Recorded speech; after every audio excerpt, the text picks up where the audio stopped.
être une ultime délibération, mais il y a donc une shortlist des dominés. Dans 3 catégories pour les livres, d'abord donc les albums, puis les ouvrages traduits, et enfin le meilleur livre de cinéma, le prix le plus important. Alors, pour les albums, donc ça, nous sommes ravis que la plupart des auteurs et des éditeurs soient avec nous ce soir. Donc j'ai fait la connaissance de certains auteurs que je ne connaissais pas, mais que je suis ravi effectivement, que nous sommes ravis, les autres membres du jury et moi-même, d'avoir rencontré ce soir. Donc à commencer par les albums, avec pour donc 3 livres à chaque fois. Jordan Mincer, ici présent, pour des conversations avec Darius Khondji.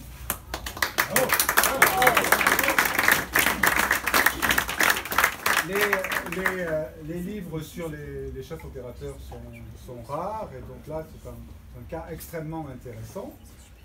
Ensuite, donc quelque chose de tout à fait différent, un petit album de Samuel Blumenfeld consacré à William Friedkin qui s'appelle Sorcerer sur le toit du monde, aux éditions La Rade.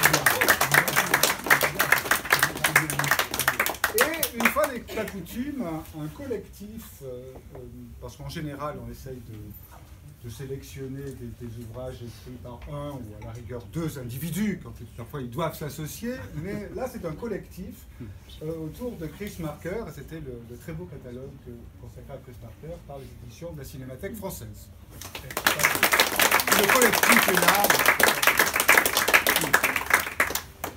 En ce qui concerne les ouvrages étrangers traduits, puisque c'est le nom de la catégorie, 3 livres passionnants. Le premier, un livre d'entretien, mais mieux que ça, consacré à Federico Fellini, le métier de cinéaste, de Rita Sirio, aux éditions du Seuil.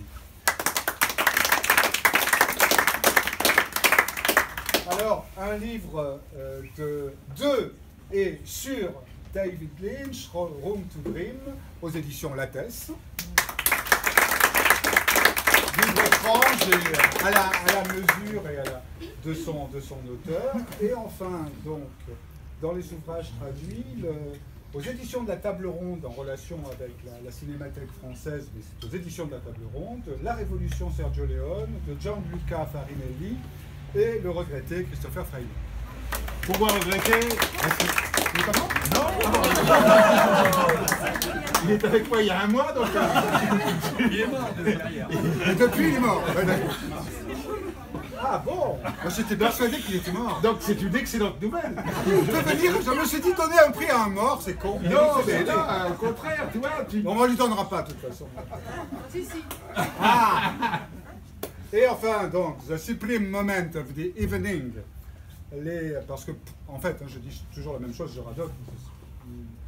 Nous, les critiques, nous aimons bien les films, nous aimons bien ce genre de production, mais enfin, on aime bien aussi, comme les tycoons d'Hollywood pour les Oscars, on aime bien se congratuler nous-mêmes. Et donc, la grande catégorie, c'est bien sûr la catégorie de meilleurs livres sur le cinéma, écrits par nos chers amis et collègues. Alors, donc, il y a 3 livres tout à fait exceptionnels dans des genres tout à fait différents, c'est ça qui est intéressant. Le premier livre, le premier alphabétiquement, Godard, Invention d'un cinéma politique de David Farou, aux éditions Amsterdam, Les Périls ordinaires. Livre très important, très dense, sur une période particulièrement passionnante et en général sous-estimée de la production godardienne. Ensuite, un essai plus bref et très intense de Diane Arnaud, Glissement progressif du réel, aux éditions Rouge Profond. Oh.